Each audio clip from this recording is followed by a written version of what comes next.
and from the wonders that Allah, exalted be He, has subjected to Solomon, peace be upon him, are the winds which by Solomon's orders would lift him to wherever he wanted, and through which he was able to travel further in lands in a short time. In the same way, the jinns and the demons were also subjected to him.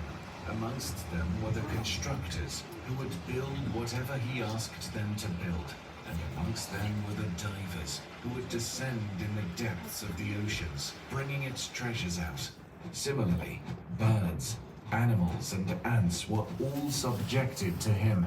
They all used to support Solomon, peace be upon him, in order to achieve goodness, progress, and prosperity in his kingdom, so that they could live a peaceful and virtuous life. Allah, exalted be He, blessed Solomon, peace be upon him, with wisdom and deep understanding. In the same token, Allah, exalted be He, taught Solomon, peace be upon him, the language of the birds and the animals. So when Solomon moved with his army once, they came closer to a valley of ants, from where an ant saw them from a far distance. So this ant warned the others and ordered them to enter their nests, so that Solomon and his army do not walk on them without realizing it. When Solomon, peace be upon him, heard the ant and understood her, he started to smile on this ant's speech, and he thanked Allah, exalted be He, abundantly for his great blessings. The blessings which Solomon, peace be upon him, knew how to use in goodness, in the service of people, in bringing life to earth, in spreading peace, and in submission to Allah.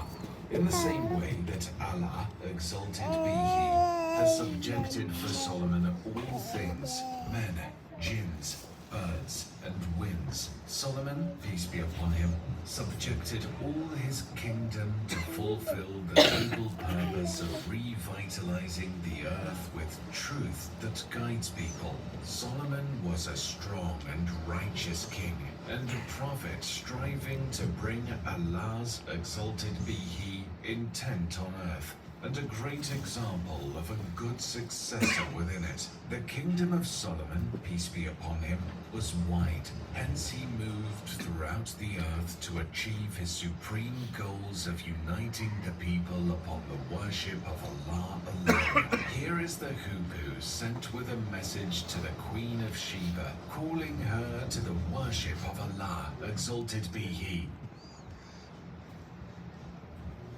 So that Bilqis comes to the meeting of this great king and enters his palace, where she sees in his possession what mesmerizes her.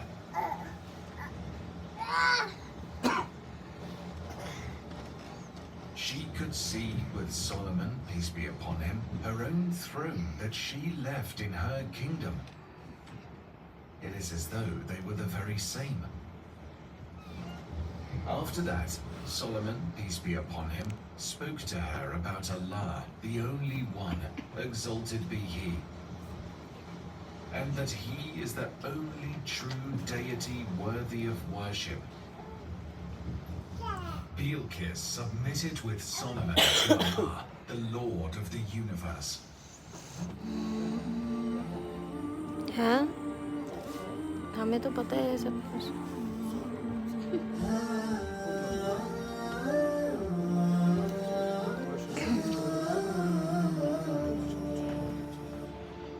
I hope you enjoy the tour now.